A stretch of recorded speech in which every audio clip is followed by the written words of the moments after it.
mark by Colorado. With his ability, a tall, long point guard. I knew where you were going. Shane Gatling. He's playing against, but he's going to give you an honest effort. He's one of my favorite players. Shane Gatling, a pull-up three. And the rebound, here comes Dalen Kuntz. Gatling, transition three. Rattles in. Colorado will try to regroup at 1-4 in league and head to the Bay Area for Cal, and then Stanford is another bucket for Gatling.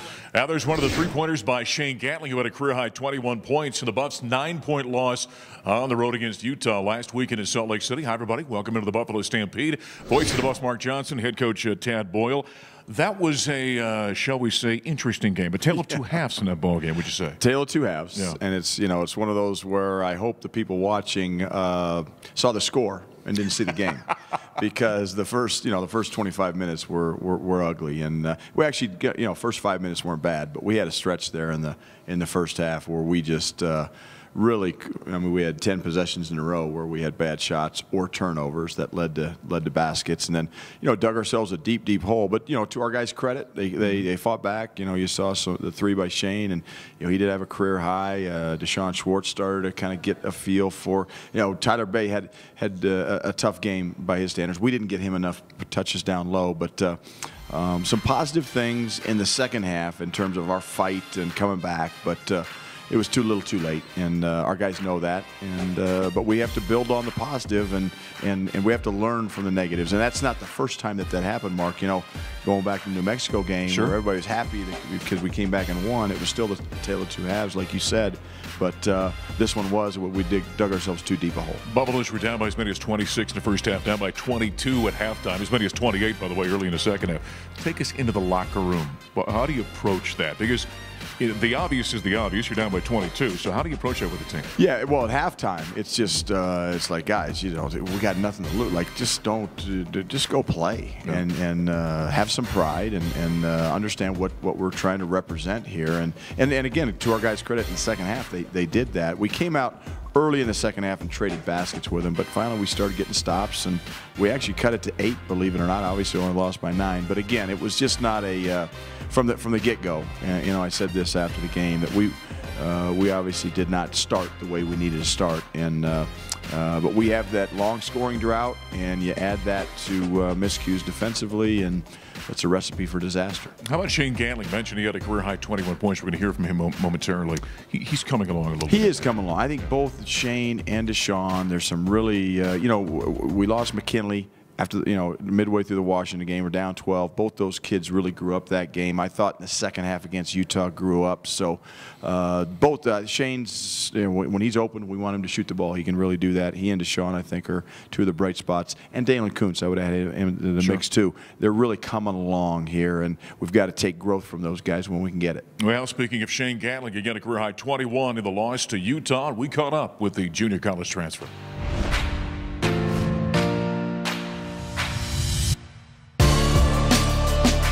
My name is Shane Gatling. I'm a junior and I play shooting guard. I started playing basketball around 6 years old. I made a name for myself my 10th grade year in high school. Out of high school, I went to Niagara University, and then I transferred out, went to junior college in Iowa to Indian Hills Community College, and now I'm here at Colorado University. Colorado felt like a great spot for me. The coaches came and watched me play some of my games in junior college. I met with Coach Boyle at my school in Iowa, and they seemed really interested in me, so I thought it was the perfect spot for me to come here. I get along with my teammates really well. Ever since I first got here, I felt like I had a new team of brothers with me. There's never any arguments on the court. It's either we're helping each other out or we're getting better by ourselves. So I have a great relationship with my team, and I love my team. The level of play is different at junior college and at Niagara. I'm at a higher level now. But the transition for me coming here has been great so far. For the second half of the season, we're playing all of the Pac-12 schools, and to end the season, we're looking to win the rest of our home games, all of our home games, and we're looking to make a run in the Pac-12 tournament and win the Pac-12 tournament and even win a game in the NCAA tournament. Go Buffs!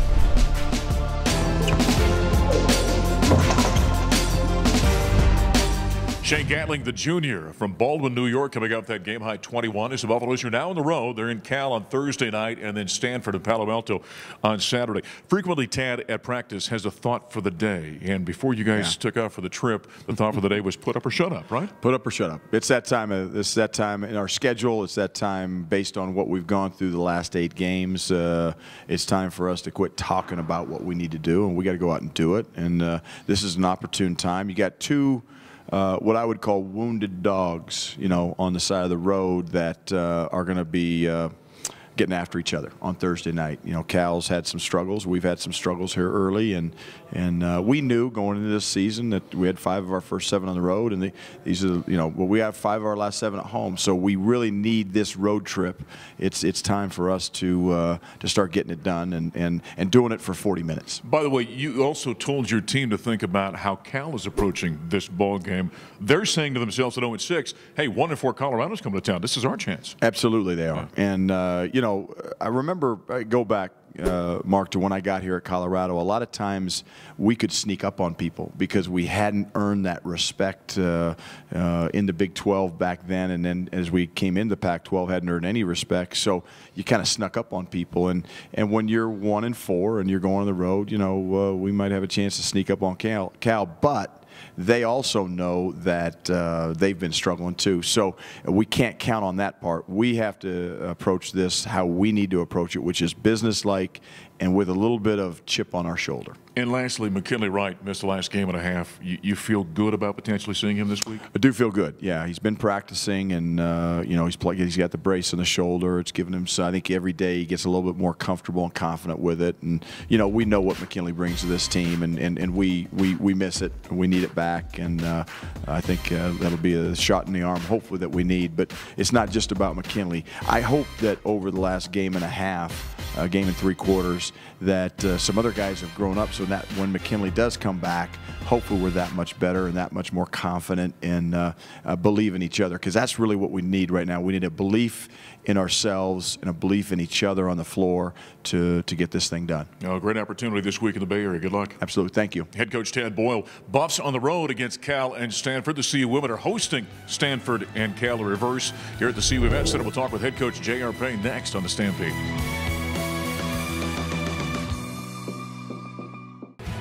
Shed with the handoff to Kalodo off the wing, and a pretty jumper by the junior. We talked about her in the opening. You could see why. Kalodo using the screen, lays it up and good. I mean, the adjustment without Kennedy Leonard is huge. Back in the Buffalo Stampede, voice of the Buffs, Mark Johnson, JR Payne from the CU women's team. It was a tough weekend for the Buffaloes going to Salt Lake City. We talked to Tad about the loss to the Utes on Friday night. JR Payne, the Buffs fell to Utah as well. How did you kind of come out of that ballgame thinking? Well, there were a couple things that really kind of doomed us. You know, like when we played Utah here in Coors Event Center, they shot the lights out from 3. Yeah. You know, they just shot the heck out of it, much higher percentage than they normally do, and so that really hurt us defensively. Offensively, we only had 13 turnovers, but those turnovers led to points. You know, and so we were turning the ball over, they were scoring, we were giving up 3s.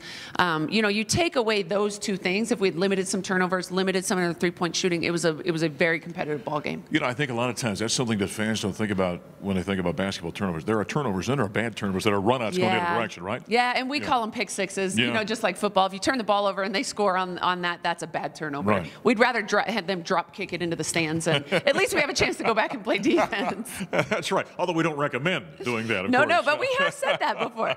Not question. You missed Kennedy and Leonard again for the 4th game in a row. Yeah. And you know, that's a huge hole, of course, in the middle of your team. But there's some evolution and growing that I would think that comes from that. Yeah, you know, any team in America would want to have Kennedy on the floor for them, and we're no different than that.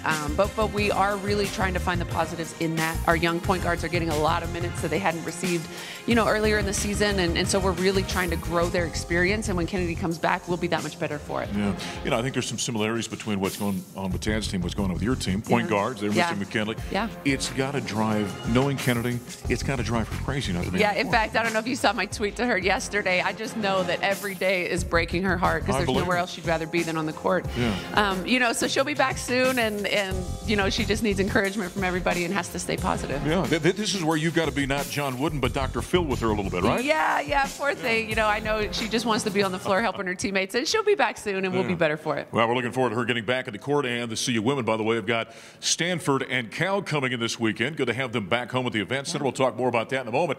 By the way, as we're kind of in the midpoint of the season for women's basketball, the lacrosse team is getting things underway, and we caught up with them as spring practice gets underway.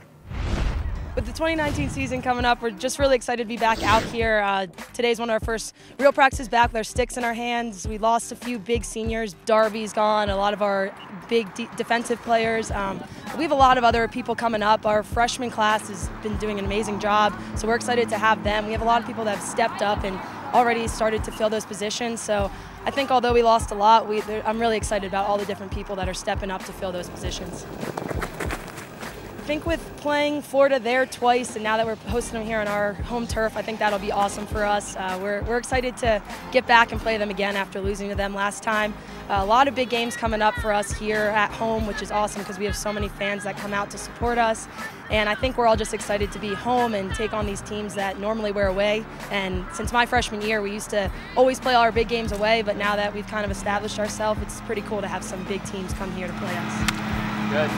I think with how our team's been doing the past few seasons, I think definitely other teams are excited when they play us and they come out and they definitely give us a run for our money. But I think now that we've established ourselves and we kind of know what Colorado lacrosse is about, we're definitely ready for all those teams that are going to come here and try and win. The lacrosse team, of course, coming off a great season a year ago. Look forward to that campaign coming up as we continue with JR Payne talking women's basketball. A little bit of a challenge this week. You got the Bay Area teams coming in. Of course, Stanford is, well, they're Stanford, right? They're Stanford, yes. And Tara is Tara, and they're as good as any team in America right now. They're led by a senior, Alana Smith, who's averaging, I think, 25 and 12, shooting over 50% from three. I mean, they're just a darn good ball club. Yeah. You know, you can hold yourself against anybody, obviously, but when you're coaching against Tara Vanderveer, she's a legend. I mean, does that ever cross your mind, or is it, hey, the ball goes up and we start playing? Well, it does in our preparation, you know, and I said the same thing about Charlie Turner-Thorne down at Arizona State. When I am scouting an opponent like Stanford or Arizona State, watching their discipline and their attention to detail and the toughness of their kids, you know, inspires me to be better. Sure. You know, and the success that someone like Tara has had over the years, you know, is inspiring for a young coach, and it's all in the details, and so that would probably be the main thing. I was going to say, you probably learn a little something by watching coaches yes, like absolutely. that. I don't care if it's Tara, Bobby Knight, or whomever it is out there, right? Absolutely. Yeah, I would think you would. So that's obviously a challenge on Thursday. How about Cal coming in over the weekend? Well, Cal's, you know, almost as good as Stanford. They're both really good basketball teams, both really led by senior centers. You know, Christina Nigwe for Cal is probably 25 and 12 as well, but just really good. Different team. They're extremely athletic, and they'll try to pressure and take you out of your stuff a little bit more than Stanford, whereas Stanford's just really disciplined. They just do what they do, and they do it better than anybody. No, when you go through kind of a tough stretch like this, as a coach, then you got to massage your team a little bit, don't you? Yeah, a little bit, you know, and really we do highlights and lowlights after every single game, so there's always positives, there's always negatives, you know, that we can learn from, but we really are just trying to focus on the details of what we're doing, really like small picture, you know, like the angle of this screen, this box out, you know, areas that we actually can fix, you know, in a very small manner of time. You bet. Well, it's good to be back home. Good luck this weekend. Thank you. All right, JR Payne, the CU women, they've got on Friday night the Stanford Cardinal, and then on Sunday the Cal Golden Bears at the CU Event Center. Coming up next, we're talking skiing. Yeah, the white stuff's been flying here on the Front Range this week. Richard Rokos is going to join us next. Let's go, Freddie. Let's go, Freddie. Course is clear. Come on! Back in the Buffalo Stampede, voice of the Buffs, Mark Johnson. You know, we had snow in the area here just a few days ago, in fact, and nobody loves it when it snows more than this guy, Richard Rokos, ski coach here at the University of Colorado. That's always good, right, when the white stuff's falling for you? Yep. Yeah, always good stuff. Hey, a couple of weeks ago, the Buffs had their own event, Eldora and Steamboat. Kind of take us back and take us to the event. How did Colorado do? Not bad. We were, I mean, hosting home meet is not easy because coaches are involved in things they shouldn't do, you know, around the race. We are organizing everything and don't organize our own kid. That's the problem with home meet. But we've done fine. I mean, being at home environment and on home hill, we should do better. It happened, but such is the life. But it's good because, like I said, the snowpack right now is fantastic. Are the conditions good right now? So super. Yeah. You know, we have enough snow. It's not ideal because it's new snow, fresh snow, and we like it harder or icy, but okay. Again, Mother Nature, we cannot affect too much. All the things you can control, that's the one thing that Richard can control. Hey, one thing, speaking of controlling things, you're proposing something in the NCAA tournament, a dual slalom. Take us through the idea behind this, the impetus, and what you're trying to accomplish. It's something what we have had on the table for a while, because third event was proposed for Nordic skiing, sprint, and to balance it on alpine side, we have to have third event, and logically it comes to dual slalom. It's very appealing format, it's attractive, it's very dynamic, and it's actually spectacular sport. You know, people like it, you know, so that's something what would enhance the NCAA championship and skiing in general, because I think we will have more interest, more deeper, into the sport on that side. What kind of feedback are you getting in regards to the idea? Everybody loves it. Yeah? So, yeah, it's just, you know, NCAA, they see it as an expansion of NCAA format, which equals usually money. Mm-hmm. But along with that proposal, we are actually proposing to shorten duration of NCAA championship from 4 days to 3 days. So we'll have every day Alpine and Nordic on the same day, which will bring the cost of it down, and hopefully this all will fly. No. Well, it sounds like a great idea, but as we know, with large organizations, a lot of times that wheel turns slowly, so something we'll keep an eye on. By the way, after that event here a couple of weeks ago up at Eldora and Steamboat, we caught up with a couple of the CU skiers on being on the slopes in one of the first events of the year. We're at Eldora for the GS-CU race, first university race of the year. I think everyone got like the first race jitters out. We're all meshing as a team really well, and we had a bit of a pep talk last night to get everyone fired up for today. So I think getting everyone down was the first step, and then now we can start really pushing it.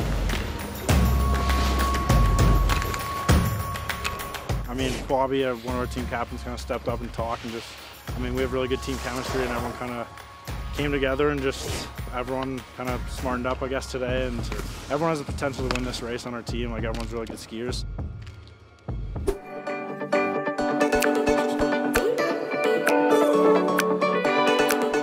Hey, we are in Colorado in Steamboat, and we have just finished our 10K Classic Masters, and it's a beautiful day. It's a good start, definitely. Actually, my body felt better yesterday. I was kind of tired today, but I'm happy that I managed to be second. That's good. Senior 2 from the University of Colorado, 2 from the University of Denver. Of course, I want to win, like every race. That's always my goal, but yeah, I know NCAAs is definitely my goal. Then I want to be in the best shape ever. Good to see the Buffs skiers on that event. The Buffs hosted up at Eldora and Steamboat Springs. Now, after that, as we continue with Richard Rokos, the Buffs were on the road. You went to Montana for an event. Take us through that event. Yeah, it's our traditional stop. It's usually second or third race in a season. We used to race in Big Sky. This time we are coming back to Bridgeport. We raced there, and it's actually our, well, championship side where we won a couple times. We were racing in Bridgeport around 2000, 1999, 90, 2000, and we did well there. So it's always good to come back. Even new generation, they don't even know history of it, but for me it's sometimes emotional. We have a good race there. You know, in the end of it, we won. Snow conditions were very difficult, so we have had some fights here and there with Mother Nature again, but again, we won, so it counts. Well, it's always good to win, right? What's coming up next on the schedule for the team? We are going to New Mexico for 2 slaloms next week, and then Alaska regionals, and then the NCAA championship in Vermont. All right. Tell us about a couple of maybe skiers we don't know about that you're excited about seeing them develop as young athletes. You know, we have a couple new skiers on the team, local kids. We have Max Burvey and Olivia Gerard and Caitlin Harsh. Actually, Caitlin is daughter of a skier her mom skied for me a long time ago. So we are recycling second generation. It's good to know, because you know those kids even before they come. You know them by parents. Right. Genes don't go too far. It's amazing, as young as you are, you're already coaching a second generation. Yeah, it's not so bad. Richard, good to see you. Good luck this season. Thank you. All right, Richard Rokos, ski coach for the University of Colorado. Big news there, big news elsewhere with the Buffaloes. We'll tell you about that when we come back here in the Buffalo Stampede.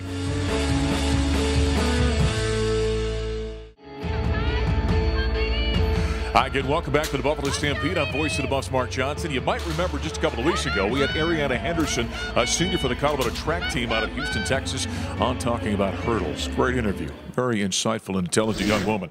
Well, she and the Buffaloes had a great meet in the Potts Invitational, of course. We talked about that at the indoor practice facility. It's been a good young season for the CU track team. They recently went down to New Mexico, had another great meet. In fact, had a number of PRs in that event, including high jump, pole vault, and the long jump. And along with that, some great running as well. In fact, we caught up with multis coach Lindsay Malone to talk about her athletes. It was a really great week for track. We traveled down to the University of New Mexico, held at the Conference Center for the Martin Luther King Invite, and our track team had 6 lifetime PRs. I'm really excited for Josh Farmer. He's a freshman for us, and he PR'd in several events, including long jump now. He's ranked top 8 in long jump in the conference. His hurdles were a PR. Also, I'm really excited for Maya Wickert and Michaela Wenning, both PR'd in several events as well. They're ranked #1 and #2 in the MPSF right now, but they're also top 5 in the NCAA for the pentathlon. Brianna Musson also had a PR in the hurdles. On the men's side, we had volunteer assistant Andrew Gazzone do really well in the pole vault, also had a PR in the hurdles. Davis Butte, who's a junior for us, scored last year, both in the Pac-12 and the MPSF, decathlon and heptathlon.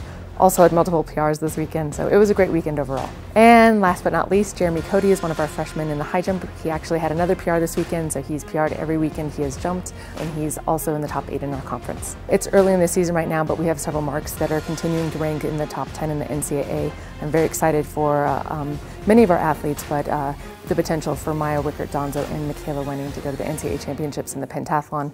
I believe at our home meet in 2 weeks, you'll be able to see them hopefully improve their marks and solidify their spot in the top 16 in the NCAA. It's a 3-day meet. We're going to host a multi, the Magic Mile, all of the typical events that you'll want to see. The IPF is an amazing place to come watch the track meets. It's our indoor performance facility, and it's a phenomenal place for every athlete across the nation.